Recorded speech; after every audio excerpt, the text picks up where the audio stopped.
어제 문재인 대통령의 결혼에 대해서 국회의 모든 책임을 전가하는 문재인 대통령의 말씀에 대해서 극히 유감입니다.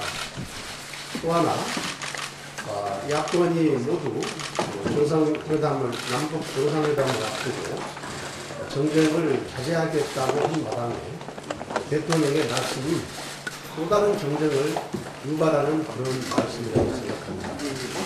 그러나 저는 아직 시간이 남아있습니다.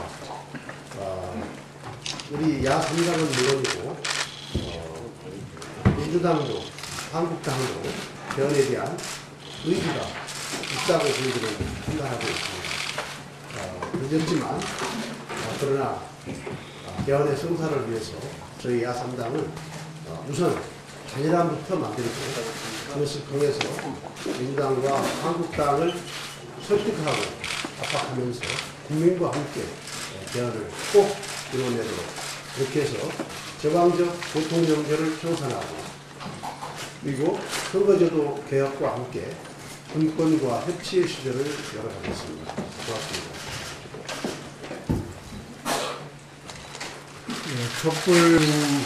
촛불혁명의 과제를 법과 제도적으로 완성하는 것은 정치권에 주어진 지상명령이었습니다.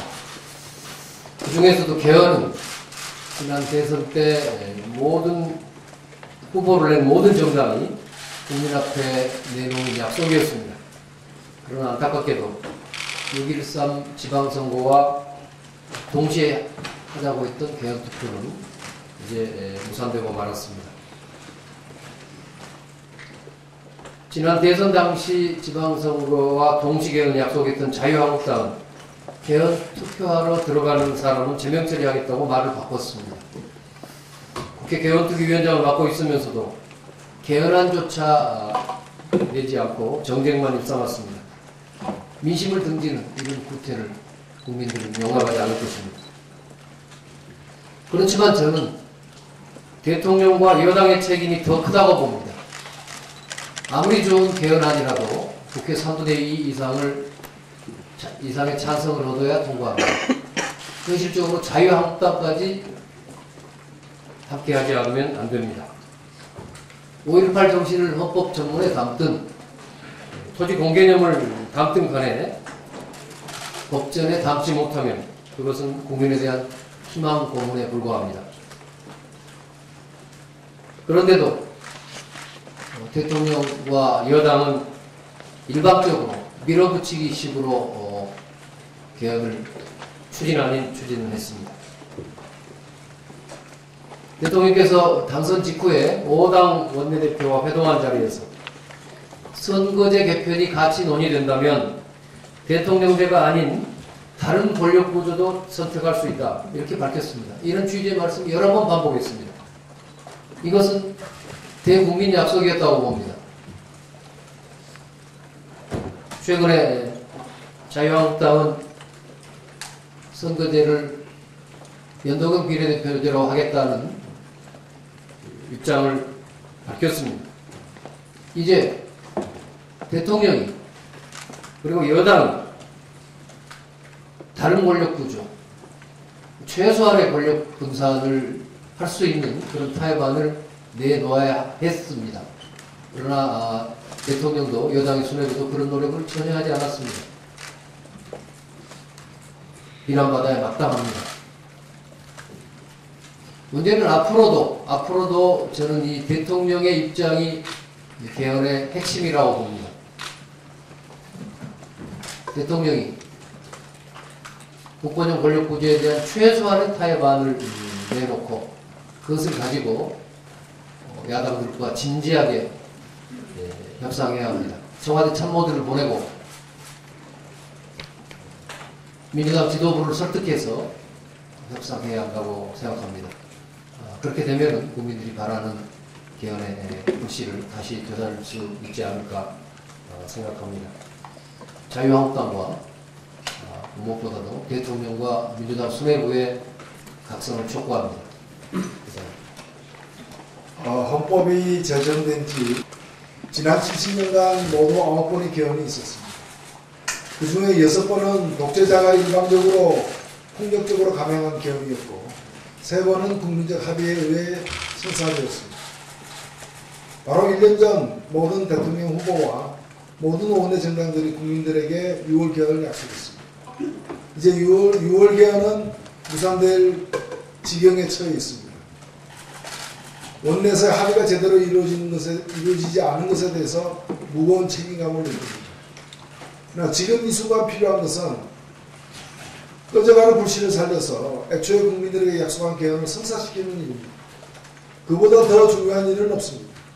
그리고 그 개헌을 성사시키기 위한 마지막 노력에 방해가 되는 어떠한 공방도 국민들에 대한 예의도 아니고 도리도 아니다고 생각됩니다.